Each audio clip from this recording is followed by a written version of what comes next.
السلام علیکم ورحمت الله ګرانو دوستانو، یو ځل بیا ښه راغلاست زموږ چینل ته. دوستانو، نن مې یو نوی ویډیو تاسو ته تیاره کړې ده. راځئ چې په شریکه سره وګورو. په دې نننۍ ویډیو کې به موږ زده کړو چې څنګه موږ کولی شو چې په انسټاګرام کې پوسټ وکړو، او هغه پوسټ همدارنګه زموږ د فیسبوک په اکاونټ کې هم پوسټ شي. راځئ دوستانو، عملاً یې تاسو ته در زده کوم چې څنګه موږ کولی شو. د هر څه نه لومړی باید په فیسبوک کې خپل اکاونټ کولاو کړئ، هغه بیا د خپل انسټاګرام سره کنیکټ کړئ، ترڅو ستاسو پوسټ چې په یو اکاونټ کې کوئ په دواړو کې سره شیر کړئ. ورځو فیسبوک باندې کلیک کوو. د فیسبوک د کلیک نه وروسته تاسو ته فیسبوک کولاویږي.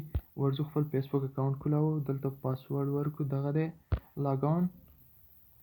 د فیسبوک اکاونټ د کولاوېدو نه وروسته دا راسره کولاو شو، نور څه ته ضرورت نه لرئ، ډایرکټ تاسې کته ووځئ.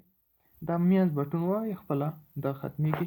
دې نه وروسته په انسټاګرام باندې کلیک وکړئ. چې په انسټاګرام کلیک وکړئ، دلته درته وایي بره لیکلي دي کنټینیو از واریر لایق، یعنې هغه د فیسبوک اکاونټ د دې ځای کې ورسره کنیکټ کېږي. دا ورسره کنیکټ کوئ، او که په نوی اکاونټ یا نوی اکاونټ جوړوئ په انسټاګرام کې، زه ورته وایم چې د فیسبوک اکاونټ ورسره کنیکټ کړه. دلته کنټینیو از واریر لایق باندې کلیک وکړئ. دا تاسو سره ستاسې دغه اکاونټ به تاسو سره کولاو شي. نیکسټ کلیک کړئ. یوزر نیم نه ولې تغییر ورکړئ، نن یې ورکوم واریر لایق، هماغه نوم ولې صحیح دی. دا دی موږ سره وایي د فیسبوک ملګري ځان سره کنیکټ کړئ، هغه کنیکټ دی، هېڅ ضرورت نشته دی. دغه دی نیکسټ کلیک کړه. کوم پټو مټو وایي ورکړئ ورته، یعنې د دغه نه د خپل لایبرري نه ورته کوم بل پکچر پرې لګوئ. نه، زه ورته وایم چې بل تصویر مې لګو، دا دی سمه ده. دا تصویر مې پرې دا دی ولګو، صحیح ده. د دې تصویر د لګېدو نه وروسته په نیکسټ باندې کلیک وکړئ. د نیکسټ نه وروسته سیو بټن باندې کلیک وکړئ. دغه دی تاسو سره اکاونټ کولاو شو. کله چې بیا تاسو دلته پوسټ کوئ، ورشئ دې مثبت علامې باندې به کلیک وکړئ. د مثبت علامې نه وروسته تاسو ته دلته ستاسو فایلونه کولاویږي، تصویران، ویډیوګان او نور شیان. او مای ګاډ،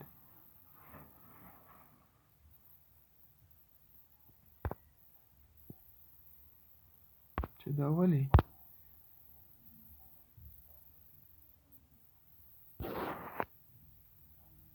ښه دوستانو،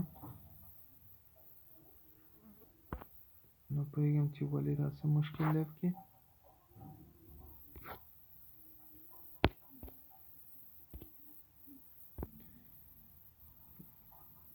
دوستانو، په بعضې مسایلو کې د خیر مسلې نغښتي، دا چې باید تاسو یو بله طریقه په دې ویډیو کې هم زده کړئ چې ما درته یادونه نه وه کړې، خو خیر دغه هم داسې زده کړئ. کله چې دغسې مشکل سره مخ کېږئ، نو تاسو باید لاړ شئ ډایرکټ یو دغه اپلیکیشن باید تاسې اپډیټ کړئ، لکه څنګه چې انسټاګرام اپلیکیشن دغه دی ما اپډیټ کړ. نو دوستانو، دې نه وروسته بېرته ورځو انسټاګرام ته. انسټاګرام دغه دی اپډیټ شوی دی. انسټاګرام اپډیټ شوی دی، دغه دی، دا دی اوس انسټالیږي. نو کله چې د دغسې مشکل سره مخ کېدلی، کولی شئ چې د انسټاګرام د سره بېرته اپډیټ کړئ، تر څو دغه مشکل ستاسې ختم شي. دا دی انسټاګرام مونږه اپډیټ کړه، نوی اپډیټ. زیاتره وخت پوسټ اجازه دغسې نه ورکوي. نو راځو بیا په دې مثبت علامه باندې کلیک کوو. دا دی اوس موږ سره ټول تصویران مسلې ټول دا دی وښودل. ورځم لکه ایندا ګلان پوسټ کوم، صحیح ده. دا ګلان زه پوسټ کوم. نیکسټ باندې کلیک کوم. دا ډیزاین مې وله خوښ دی، کلیک مې کړه. د دې نه وروسته تاسې باید په همدې نقطه کې دا فیسبوک چې ښکاري، دې فیسبوک سره یو فیسبوک تاسې کنیکټ کړئ. یعنې زه غواړم خپل اکاونټ دلته ورسره کنیکټ کړم. په دغه باندې کلیک کوم، په دې فیسبوک په علامه باندې ما سره داسې یو څه مرحلې کولاویږي. زه باید دغه پروسس کامل کړم.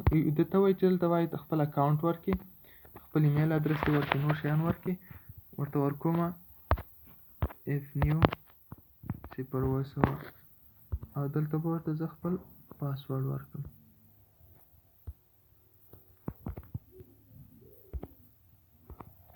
ننوتل. د کلیک نه وروسته دا دی موږ سره به هغه انشاءالله کولاو شي. زه سیف مې کړم. کنټینیو واریر موږ سره دلته کولاو شو.